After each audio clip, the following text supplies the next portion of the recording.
Desde que o mundo é mundo, nas datas comemorativas, os presentes ficam obviamente mais caros. Por isso, se você quiser adiantar o presente do seu paps, a minha indicação vai ser o livro do Fiuza, Fake Brasil, que eu te garanto, não tem como ele não gostar, o que na verdade não tem como alguém não gostar. Com 35% de desconto ele tá saindo a R$ 28,18. Mas pra quem gosta de kit completo, tem o Fake Brasil e Destruindo Fake News saindo a R$ 47,49. Presentão pro seu paps e mais informações para a nossa população.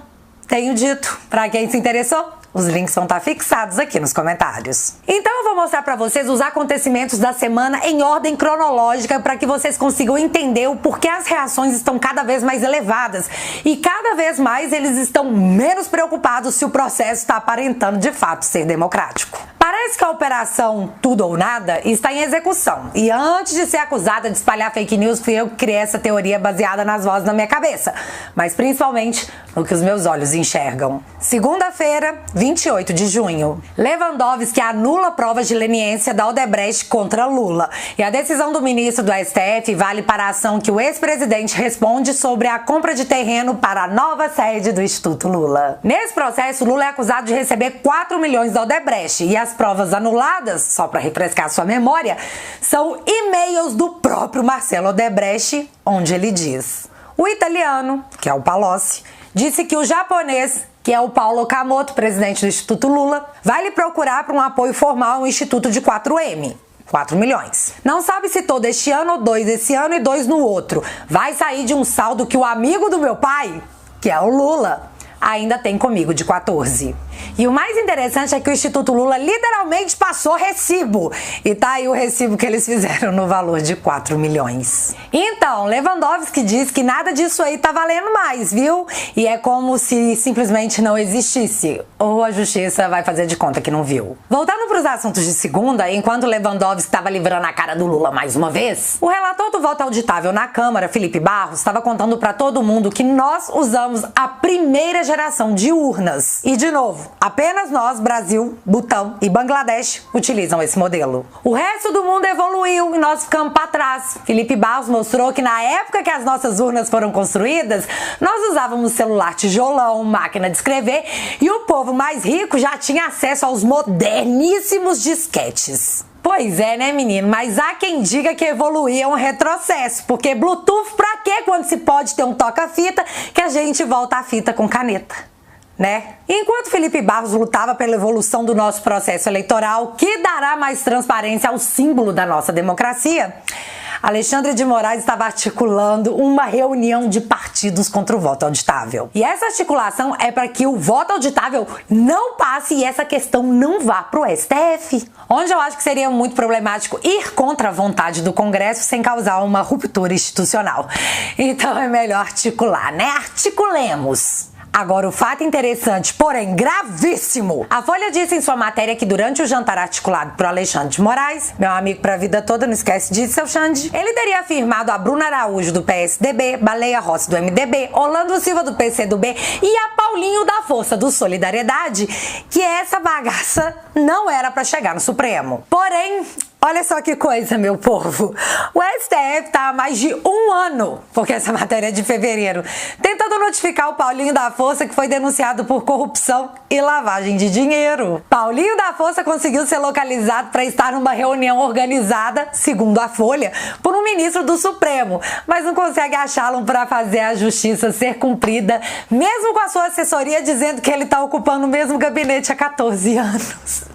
Gente, isso é incrível. Já na ala feminina do Supremo, Rosa Weber contribuía também com seus 2 centavos, determinando a quebra de sigilo do advogado da Precisa Medicamentos. Denúncia baseada em Luiz Miranda, que não apresentou nenhuma prova. O negócio é que até hoje os advogados do Adélio, sabe-se lá quem tá pagando, continuam dormindo os sonos dos justos. Assim, bem na nossa cara. E enquanto a população começa a demonstrar carinho por Barroso em restaurante no Leblon por ser contra o voto auditável, Renan Calheiros procurou ministros para tentar evitar derrotas da CPI no Supremo, dizendo que quando o ministro tem uma decisão contrária da CPI, eles atrapalham o andamento das investigações. Tipo assim, né? Quem é Renan Calheiros com um caminhão de processos no Supremo falando pro Supremo parar de atrapalhar os planinhos dele? Mas Renan é o todo-poderoso porque ele próprio, que uma vez ao receber do próprio Supremo a ordem de deixar a presidência do Senado, disse: não, obrigado. E isso tudo foi só na segunda. Terça-feira, 29 de junho. Dia de CPI. O depoente era o deputado estadual Fausto Júnior, relator da CPI do Amazonas. Começamos com Omar Aziz nervosíssimo e o povo disse que ele ficou sentido por conta de um arranca-rabo seguido de expose que eu e ele tivemos lá no Twitter na noite de segunda, viu? Foi lindo. Mas eu tenho pra mim que ele sabia que o seu Fausto ia expor os troços tudo dele lá no Amazonas e que o negócio ia feder. E ele tava certo, menino, o troço fedeu. Agora, respondendo a pergunta de Vossa Excelência, peço, por favor, que me garanta em relação à indagação do senador Omar Aziz. Todos os governadores investigados pela CPI mereciam ser indiciados. Mereciam ser indiciados. Eu propus isso no âmbito da comissão e não foi aceito. O senhor propôs o indiciamento do governador? Propus e não foi aceito. O relatório é votado. Foi construído através de todas as mãos. O certo era para ser indiciado, inclusive, o governador Omar Aziz, pela gestão dele na saúde. Mas algo muito importante, além do expose do Omar, rolou naquele dia. Tivemos o início do racha do G7. E isso aconteceu porque quando o deputado Fausto começou a falar sobre as corrupções apontadas lá no Amazonas, pertinente ao governo do Omar Aziz, ele não quis segurar esse BO sozinho e jogou pro colo de quem? Eduardo Braga, também senador pro Amazonas. Ele tem que saber e tem que estar no relatório. Senador, Vossa Excelência pagou 50 milhões de reais de processo indenizatório, senador. Processos absolutamente não fui eu não que pagou. Só um minutinho. Não, o senhor não veio aqui para me acusar. O senhor está aqui como testemunha. Então, e o senhor se comporte. Se comporte. Não, peraí, só um minutinho, deputado. Deputado, não fique nervoso. Calma. Calma, deputado, calma. Nós vamos chegar ainda. Em 50 milhões, nós vamos chegar lá. Eu só quero saber, aliás, todos os senadores que estão nos vendo agora, o que o senhor achou do meu governo em 2011? Cadê no relatório? Pega o seu relatório e leia. Procure 2011. O que o senhor escreveu? Senador, não. Foram pagos. Pelo amor de Deus. Senador, eu tenho que responder a sua pergunta, senador. O senhor está sob juramento. O senhor não deixa eu responder. Foram pagos 1,5 bilhão de reais em processos indenizatórios. Esse é um problema que vem desde 2011. Não. Desde 2011. Na época do Eduardo. O Eduardo pagava. O meu governo não teve indenização. O teu secretário de Estado era mesmo meu, rapaz. Não. Omar, por favor, não. No meu governo não houve pagamento de verba indenizatória. Não havia pagamento de verba indenizatória. Pode mandar fazer a consulta. Tá, mas essa parte aqui é a mais legal de todas. Agora, tá bom, eu pago 1 bilhão e tal, tudo bem, de processo indenizatório. Aonde está no relatório isso? Está na página... Não, isso aí é o relatório. E está na página 103 e 104 do relatório final. Está consta o pagamento. Que o senhor está me perguntando. Sim, mas não, tudo bem. Deixa eu só te explicar. No relatório, Vossa Excelência fala no relatório sobre 2011, 2012, 2013? Falo. Onde está? Na página 103 e 104 do relatório. Do relatório final. Só fala sobre pagamento indenizatório. Só. Ok. Onde é que tá no relatório? Tá aqui, ó, na página tal. Ah, mas isso aí é só um relatório. Mas tá mesmo no relatório, é? Bicho. Seu Omar deveria ter ouvido o ex-prefeito de Manaus que disse pra ele não ser presidente da CPI porque muitas coisas viriam à tona. Não ouviu? Deu nisso aí. Mas acredite você ou não, para salvar o próprio traseiro, Omar Aziz acabou fazendo uma defesa do próprio presidente Bolsonaro. O senador Omar, só para concluir o raciocínio, senador Renan, porque o senador Omar disse que no caso dele como governador não era o ordenador de despesa. E, portanto, não teria que ser indiciado, como outros também, em outras circunstâncias. Não, e mais, senador Marco Rogério, a genitora dele aprovou minhas contas. A questão lógica aqui é o fato de que quem é o ordenador de despesa ou não. Vossa Excelência disse que não foi o ordenador de despesa. A mesma lógica que ele sustenta aqui, na CPI, não vale para o presidente da República. No caso do presidente da República, querem atribuir a ele a responsabilidade de tudo que acontece nas minúcias do Ministério da Saúde. Veja que hoje está sendo um dia muito importante. Você entenderam? Omar disse que não é culpado porque ele não era o ordenador de despesas, então ele não tem culpa do que o povo fez. Mas, no caso do presidente Bolsonaro, a culpa é dele. Prendam ele, super pedido de impeachment! Não, desculpa, gente, isso aí é mais pra frente. Aí, vendo que o depoente ia entrar com a vara no traseiro de seu amigo Omar Aziz, Renan Calheiros, relator, decidiu que não ia mais fazer perguntas para não dar a oportunidade do depoente expor mais ainda o seu azia. Fazer qualquer pergunta sobre o período do enfrentamento da pandemia. E no caso do Amazonas, especificamente, eu tinha feito um elenco de perguntas. A esta altura, eu vou prejudicar todas as perguntas, porque nós estamos aqui, incrivelmente, discutindo 2011. Quer dizer, efetivamente, esse não é o meu papel como relator. Menino, só que o plano de Renan foi pras cucuias quando o presidente da CPI, o seu Azia, teve a brilhante ideia de ameaçar de prisão o depoente que, obviamente, não ficou calado. Senador, eu tô sendo ameaçado. Eu tô sendo ameaçado, senador. Como é que é? Ô, presidente. Olha, tô sendo ameaçado, senador. Só fica um advogado aqui, por favor. Presidente. Só um. Presidente. Não precisa de dois. A outra pode ser ali, por favor. Eu tô sendo ameaçado, senador. Presidente. Não chega tanto, Vossa Excelência agiu. Toda tolerância com relação aos outros depoimentos. Eu falo do seu governo e Vossa Excelência me ameaça de prisão, senador. É isso que o senhor tá vindo pro Brasil todo? O senhor é senador. Por favor, o senador tá falando a verdade. Eu acho que esse que é o problema. Eu falo do seu governo e o senhor me ameaça de prisão, senador? É isso? Sim, deputado Fausto.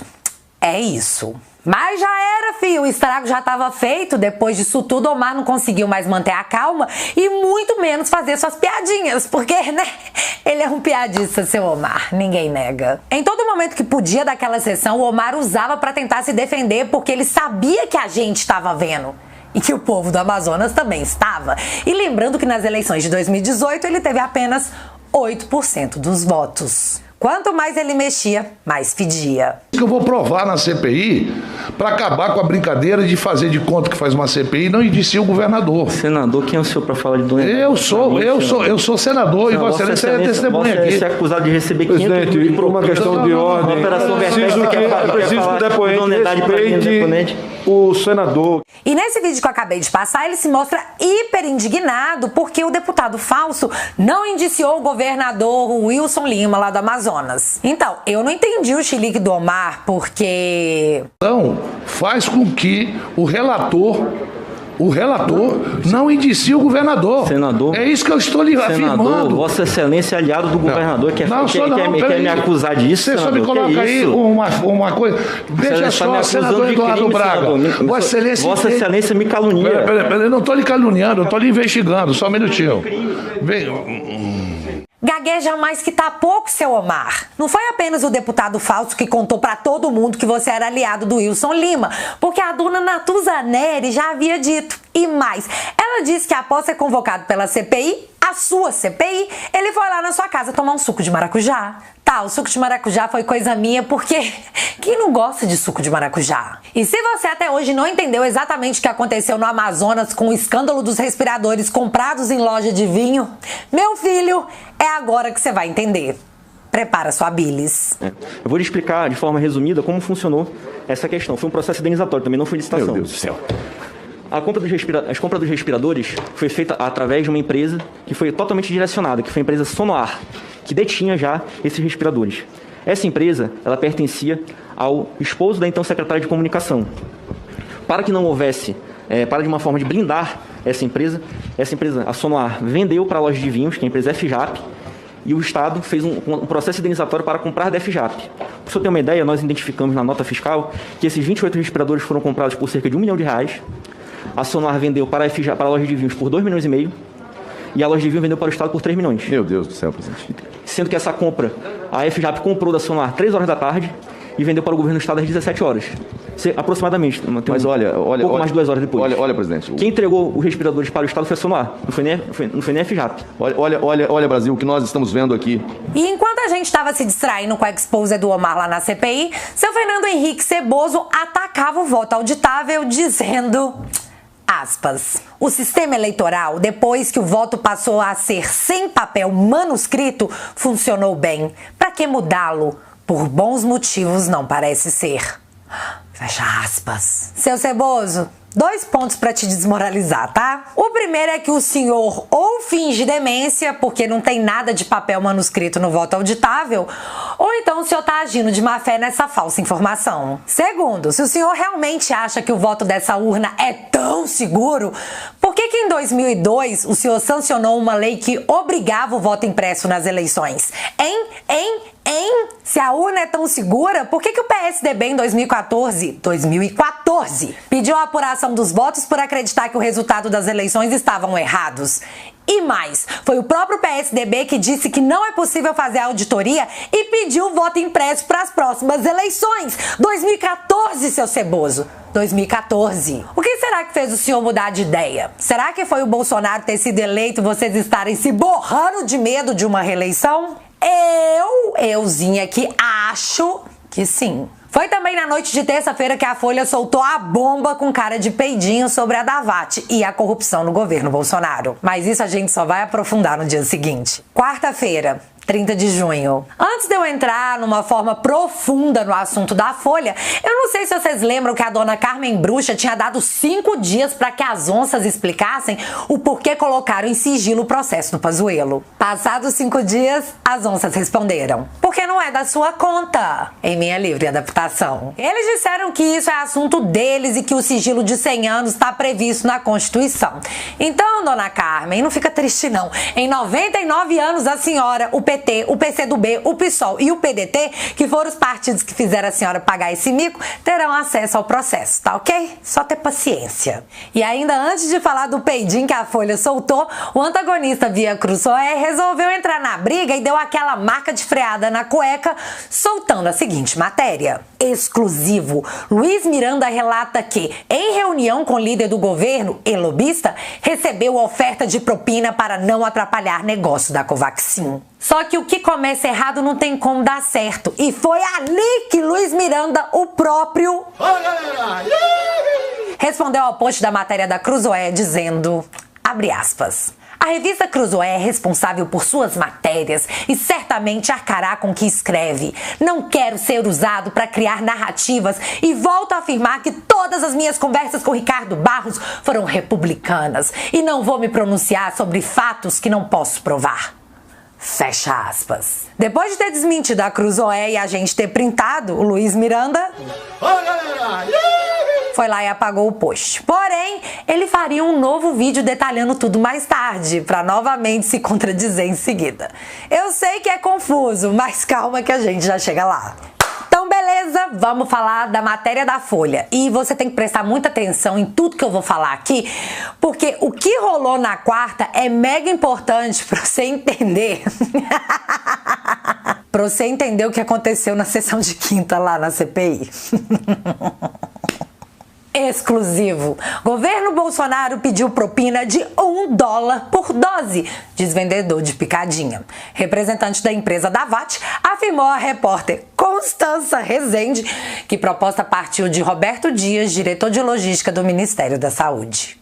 Na própria matéria, eles falam que seu Luiz Paulo Dominguete ofereceu 400 milhões de doses da AstraZeneca ao seu Roberto Dias, que teria então pedido propina. E foi assim que começou a saga da desmoralização. Nós avisamos? A gente tentou avisar, viu? A internet começa então a bancar o Sherlock Holmes para entender o que foi que a Folha jogou no ventilador e logo de cara descobrimos que seu Roberto Dias foi indicação da Era Mutreta, que é do DEM, que teria acatado a sugestão de um ex-deputado também do DEM, seu Abelardo Lupion.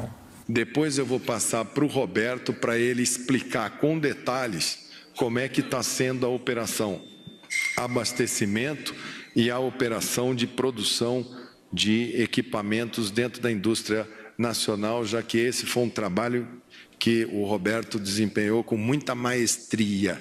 Também mais um membro de excelência e técnico. Mutreta, que tava já com o nome nos Trend Topics, obviamente se manifestou e disse que, tipo assim, o currículo do cara era muito bom, uai.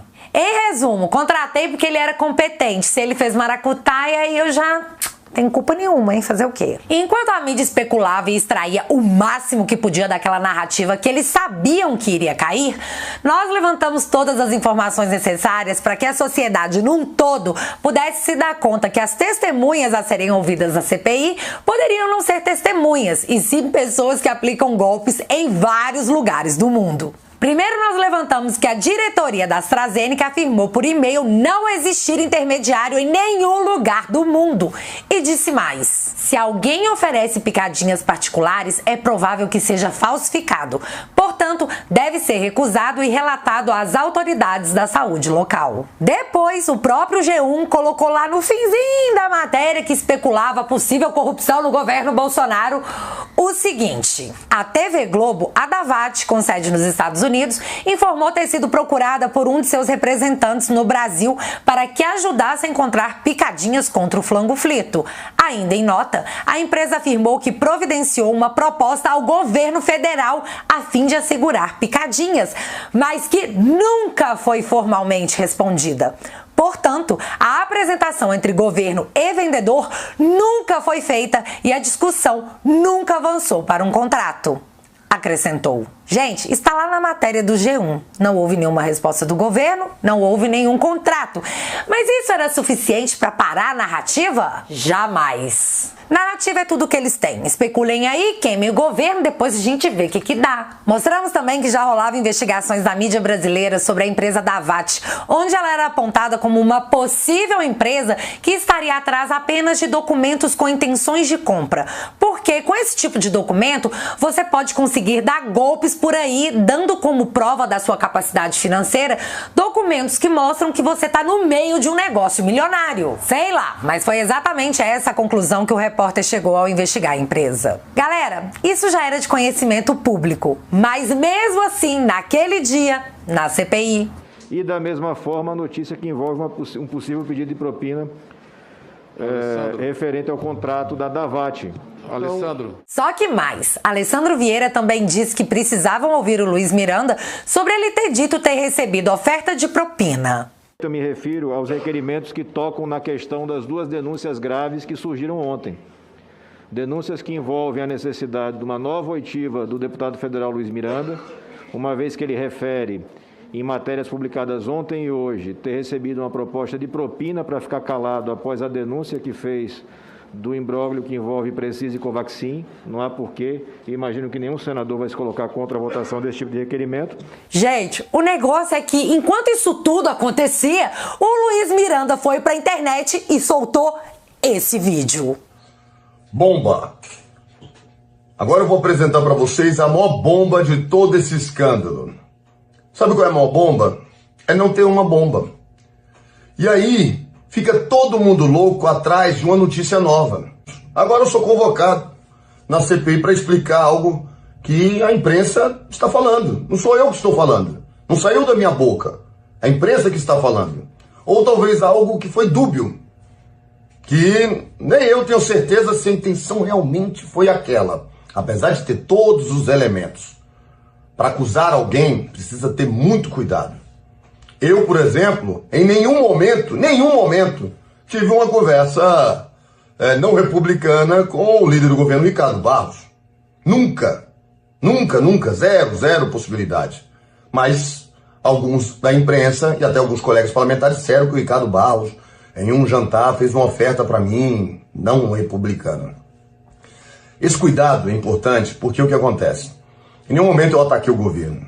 Em nenhum momento eu quis prejudicar o governo. Pelo contrário, eu tanto tinha certeza que o governo estava fazendo algo com a denúncia que eu fiz junto com meu irmão no dia 20/3, que numa entrevista no dia 6/7 em Brasília, no Correio Brasiliense, que foi transmitida pela TV Brasília, eu falo ali claramente desse caso, sem citar nomes, com devido cuidado.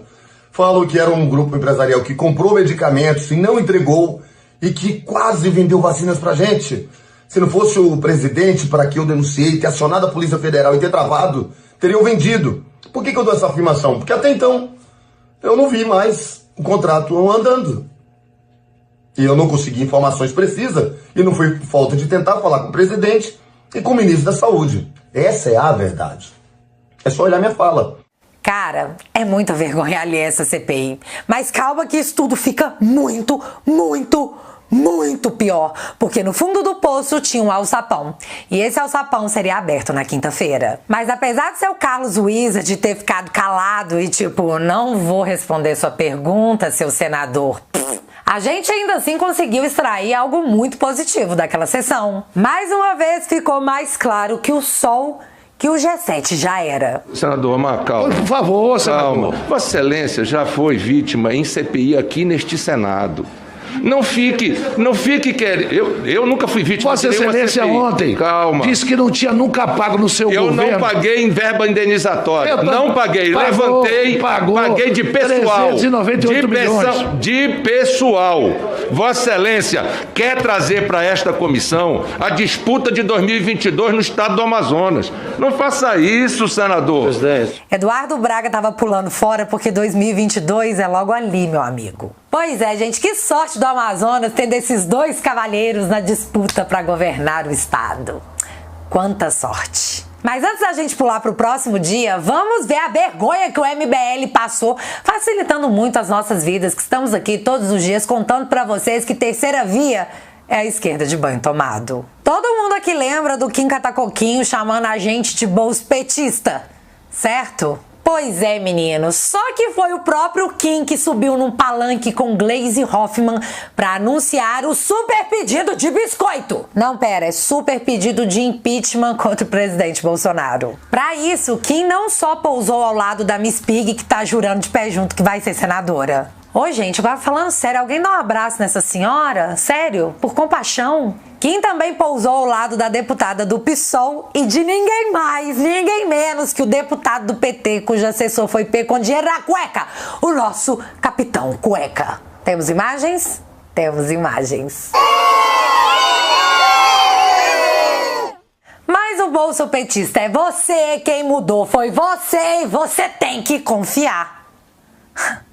E para celebrar a saída do armário do PSOL Kids, que enfim se revelou, teve post do próprio Lula dizendo o seguinte: parabéns, macaquinhos, dancem pro papai. Não, mentira, ele só deu parabéns pela união do MBL com o PT, que gerou o super pedido de impeachment. Só que eu ri mais ainda de imaginar a cara do PSOL Kids após o auto expose, descobrindo que o Lira não vai acatar super pedido de impeachment porque só bater o pé e falar que quer não adianta. Mas você já ouviu aquele ditado, né? O que é uma mancha de sujeira para quem tá rolando na lama? E agora, de forma oficial, tucanos, traidores do PSL e o PSOL Kids querem se juntar à canhotada na rua contra o Bolsonaro. Ei, PSOL Kids, sobre o bolsopetismo, acuse-os do que você faz. Chame-os do que você é. E para encerrar a quarta-feira, contra o voto auditável, Barroso se reúne com líderes partidários. E segundo a matéria, Paulinho da Força tava lá de novo por videoconferência. Pois é, achar o cara para notificá-lo nada, né? Mas vem cá, seu Paulinho, vamos barrar esse voto transparente para a população, sim? Cola aqui. Mas o problema maior que eu vejo nisso tudo é que a Constituição diz de forma muito clara, de forma óbvia, que qualquer um consegue entender que é crime de responsabilidade dos ministros do STF exercer atividade político-partidária. Tá lá, meu filho, mas talvez pro presidente do Senado, um ministro se reunir com 11 partidos políticos tem nada a ver com política. A gente tá todo mundo doido, velho, tá todo mundo vendo cabelo na cabeça do Alexandre de Moraes. Sim, galera, nós aqui que somos malucos da coisa toda. Apenas aceite. Só aceite. Quinta-feira, 1º de julho. Após uma manobra durante a noite, o convocado da CPI, o presidente da Precisa, que poderia de fato explicar todo esse negócio da Covaxin, foi desconvocado, dando lugar ao tal representante da Davat para falar sobre a denúncia da Folha de São Paulo. Assim, de supetão, porque eles são desses, né? Meu povo, grande erro. Eu sei que eu vivo falando pra vocês que a CPI mais parece sessão de circo. Todo todo dia eu tenho mais aflorado essa sensação. Mas, meu amigo, ninguém estava preparado para assistir o que aconteceu na sessão de quinta. Foi muito mais que um show. Foi aquele espetáculo que você sente que valeu a pena pagar o ingresso. Começamos com o Renan dizendo ao depoente que a Davat informou a eles que o único representante da empresa no Brasil seria o senhor Cristiano, não o depoente seu Dominguete. Então ele queria saber qual era o vínculo dele com a empresa.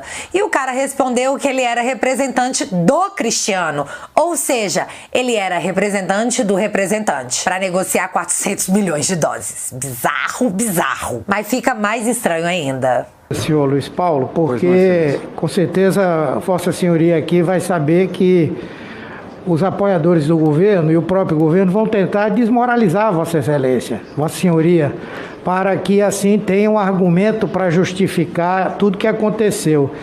Guarda bem esse vídeo e essas palavras do Humberto Bosta, porque o que vem em seguida é puro suco de entretenimento. Teria como declinar agora ou posteriormente quem foram esses parlamentares ou assessores? A informação que eu sei é inclusive com o áudio dele tentando negociar a vacina, a princípio o Ministério.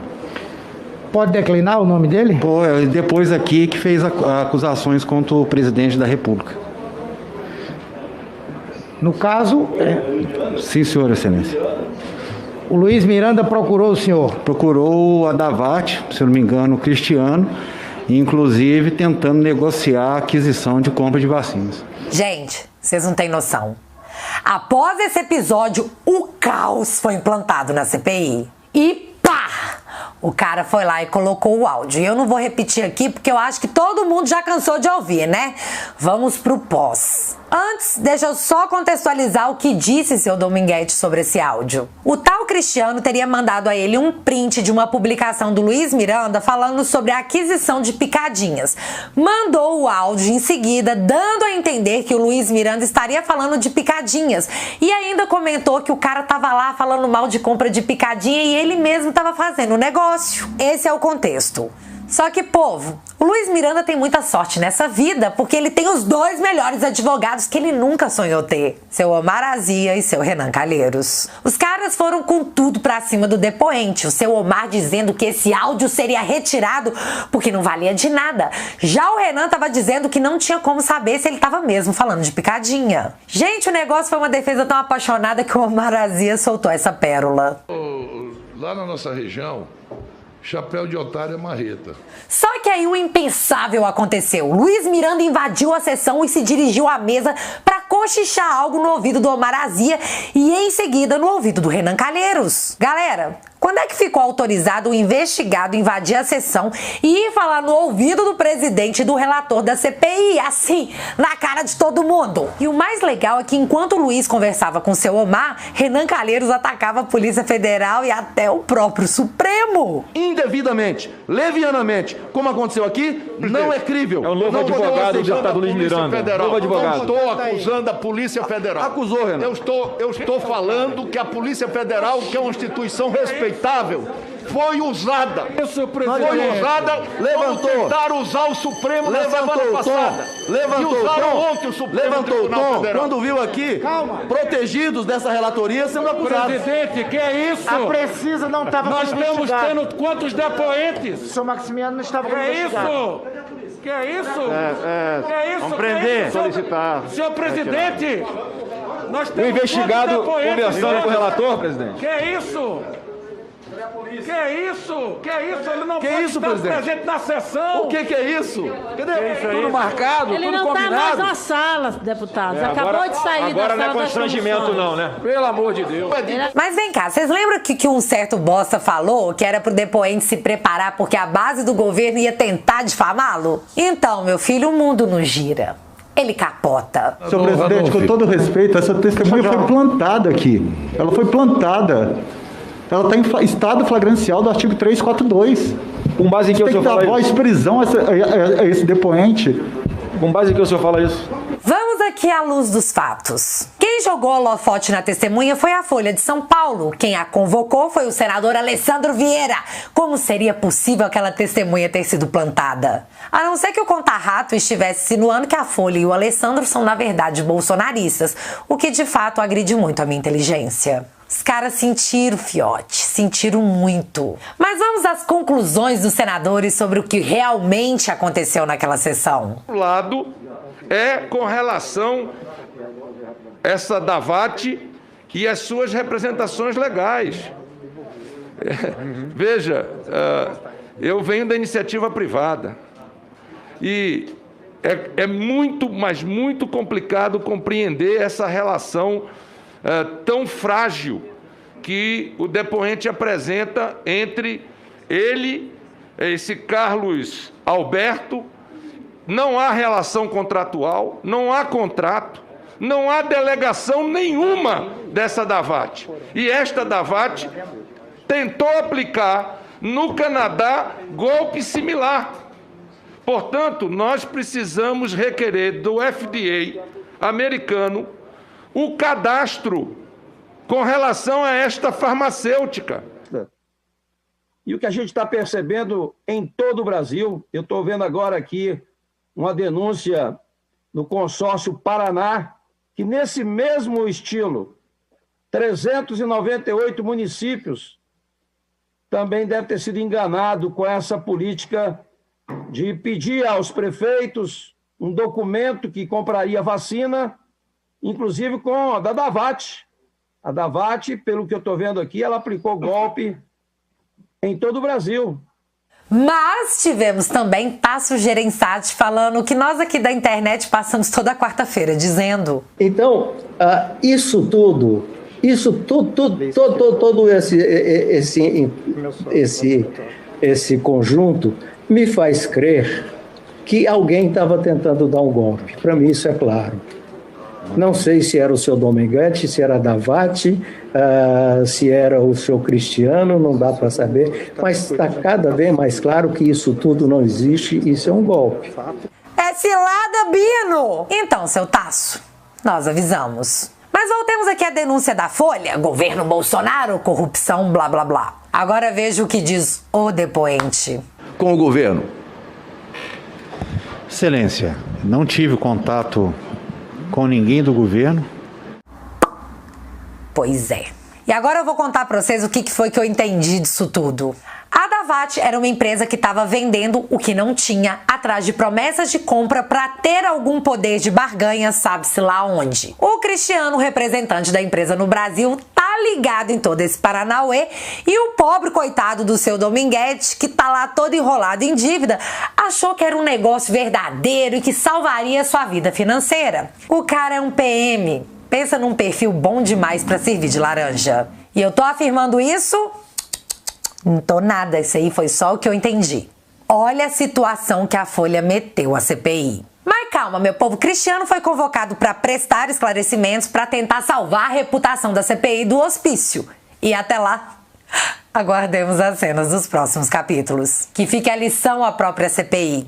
Pastel de vento também quebra dente. Ha! Viu, seu Amarazia? Eu também sei fazer essas frases Dória. Enquanto isso, a CPI segue descendo ladeira abaixo, sem freio, e eu espero que ninguém segure eles lá no final. Mas algo de bom tinha que acontecer para salvar a quinta-feira dos canhotas.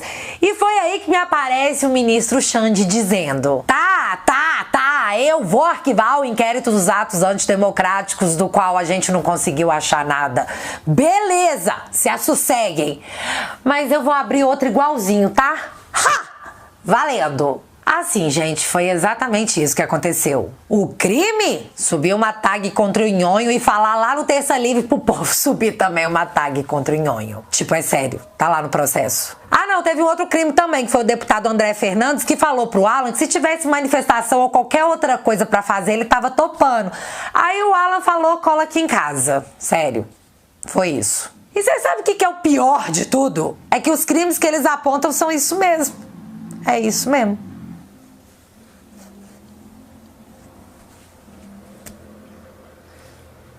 Mas para finalizar, enfim chegamos na sexta-feira, 2 de julho, onde ninguém mais fala absolutamente nada sobre corrupção no governo Bolsonaro, onde Ricardo Barros segue dizendo que quer ir na CPI para depor, mas sabe-se lá por que o Omar Azia não quer convocá-lo. Teve também o presidente da Precisa enviando um vídeo que a CPI ignorou, onde ele desmente cabalmente a história dos irmãos Miranda. E a íntegra desse vídeo, que provavelmente vai repercutir na semana que vem, tá lá no meu Twitter. Corre lá que eles provaram com fatos que o Luiz Miranda, mais uma vez, mentiu. Tivemos também Rosa Weber obrigando a PGR a abrir investigações contra o Bolsonaro no caso da Covaxin.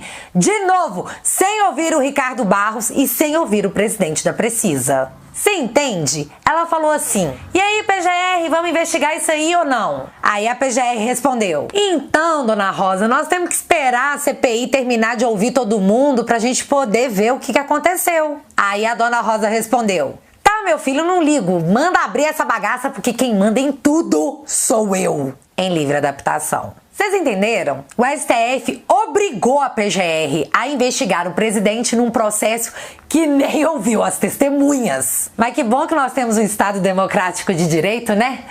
Ai, que alívio. E a sexta, onde o Rui Costa, governador da Bahia, tentou impedir a todo custo uma motociata a favor do presidente. E que, devido ao respeito e admiração que o povo baiano tem pro seu governador, aconteceu mesmo assim.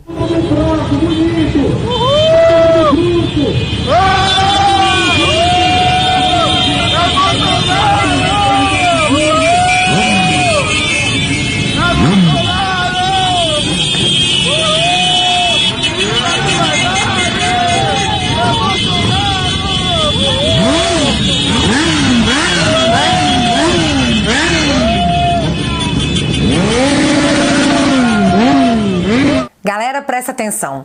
Sem voto auditável, onde nós podemos conferir que a pessoa que nós votamos é aquela mesma que a urna registrou, eu não tenho fé nenhuma em 2022. Ou a gente se mobiliza, ou eles vão nos imobilizar. Lembra? Todo poder emana do povo. E agora eu quero saber de você. O que nós vamos fazer? É sério, coleguinha, eu tô fazendo uma pergunta séria, isso não é retórico. O que nós vamos fazer? Me conta aqui nos comentários que eu quero saber. Se você ainda não é inscrito aqui no meu canal, meu amigo, se inscreve e deixa seu like, porque você já sabe. Acontecendo alguma coisa de relevante ou irrelevante, a gente volta. Beijos, galera. Fui!